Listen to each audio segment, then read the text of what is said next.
What up, coaches? Coach Tim here with another video. And before we even get into this video, do me a solid and subscribe to my channel. You'll be helping me out so much with reaching coaches all around the world. And my goal is to help you be the standard of your league. So you'll be helping me out big time with that.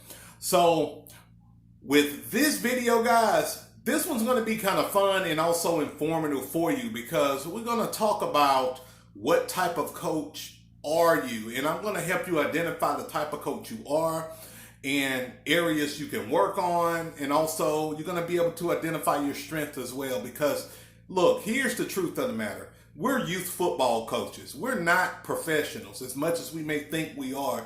And all of us have strengths and weaknesses as coaches. So the purpose of this video is to help you identify maybe some of your strong points while also identify some of your weaknesses that we can work on. So with that being said, let's get to it, guys. So the first coach that we're going to talk about is the control freak coach, all right? The control freak coach is the person that just has to have control of every aspect of their team. They got to call the plays. They got to do strength and conditioning. They want to do all the drills. They want to be the team mom while also hiring a team mom to do stuff, but kind of micromanaging the team mom. The control freak is uncomfortable if they don't have control on anything. And I can admit, I was probably a control freak coach like the first 2 or 3 years when I started coaching, just because I didn't have a lot of leadership skills at the time. I was 20 years old. So I had to learn what leadership really meant, especially being, that head coach. So number 2, the offensive guru. Now, as some of you guys already know through conversation, I'm an offensive-minded coach, okay? I love offense. I've always been trying to figure out ways to maximize the productivity out of my offense. So I'm definitely an offensive-minded coach. Then you got the defensive generals, I like to call it. These guys are the defensive-minded coach. They all about defense. They go crazy if a team scores on them at all, okay? They rather see a game end 6-7 opposed to 21-14, right? They love to shut teams out. So if you're a defensive-minded coach, let me know in the comments. I'm really curious because a lot of coaches I've ran into, they're more defensive-minded coaches than offensive-minded coaches like myself. All right, number 4, we got the angry coach. And you may be the angry coach. Do you know anybody that's the angry coach? This is the guy that yells and screams, and you can hear him across the field. You can hear him doing drills. He's always going off. He's always throwing his hat, breaking his board. That's the angry coach. He's fueled by energy and just emotion and rage. So I know a lot of you guys may be laughing right now because you may be that angry coach. And then we got the developmental coach, all right? The developmental coach is the person who really works on developing the kids and developing the players, making sure that they are where they need to be. They got the gift to take an average player and make them great, or take a player that's not so good and make them average. Developmental players are just huge assets for developing the kids. And developing the program and developing coaches as well. So I am a developmental coach. At the end of this video, I'm going to tell you what my strengths are. And this is definitely one of them. Then you have the motivator. The motivator is the coach that know how to fire the team up. Whether the team is winning or lose a game, they just have a gift to motivate players and get the best out of players, get the best out of coaches. So motivational coaches are amazing people, and they're amazing to be around because they got a gift of positivity and to boost morale in their program.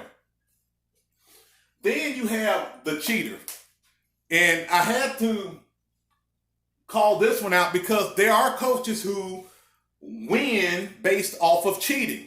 They like to do a lot of things to get a competitive advantage. Now, I'm not talking about coaches that may do things like may scout other teams and things of that nature. To me, that's gray area because certain leagues are okay with that. Other leagues are not. For me, I don't care if you scout. I'm not really a big scouting coach unless I'm watching you after my game or before we actually play. That's the kind of coach I'm usually am.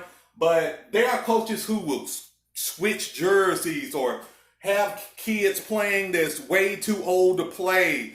Just do a lot of unethical stuff. So that's the cheater coach. And if you are the cheater coach, man, I'm telling you, it catches up with you over time. It will catch up with you over time. So, and karma is something else. So don't be that cheater coach. Then you got the hater coach. Now, this is something I run into in my league. And I don't know if you run into it with your league, but when you are doing good things, not just winning, that's a part of it, but if you're doing great things, you will have people to hate on what you're doing and what you're trying to do. You're going to get people to talk about you. It's a part of greatness. It's a part of being successful as a coach. It's a part of being a coach, period. Because honestly, some coaches they're haters, period. They'll hate on you just because, like, your team got on spirit pack. So, like, I'm big on making sure my team, my little league team looks like high school teams. So we invest a lot in spirit packs and workout, dry fit clothes and stuff like that. We're one of the few teams in our league that does that. And so we have a lot of haters who hate on our program just because of all the gear we get.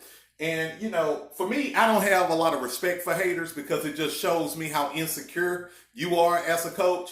Like, will I win or lose? I'm the kind of person, I want to build relationships and get to know coaches.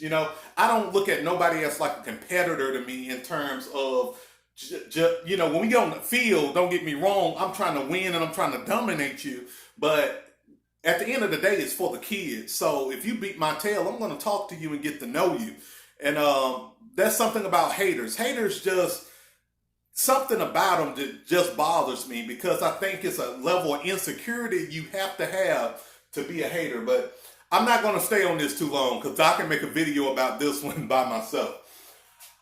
All right, so the other type of coach we got is the organizer, okay? Now, this person is kind of the opposite of the control freak, okay? The organizer is big on giving tasks to their assistant coaches and allowing the team mom to do what they need to do. And they want to make sure things are on time and their communication is on point. And they're just really organized and systematic coaches.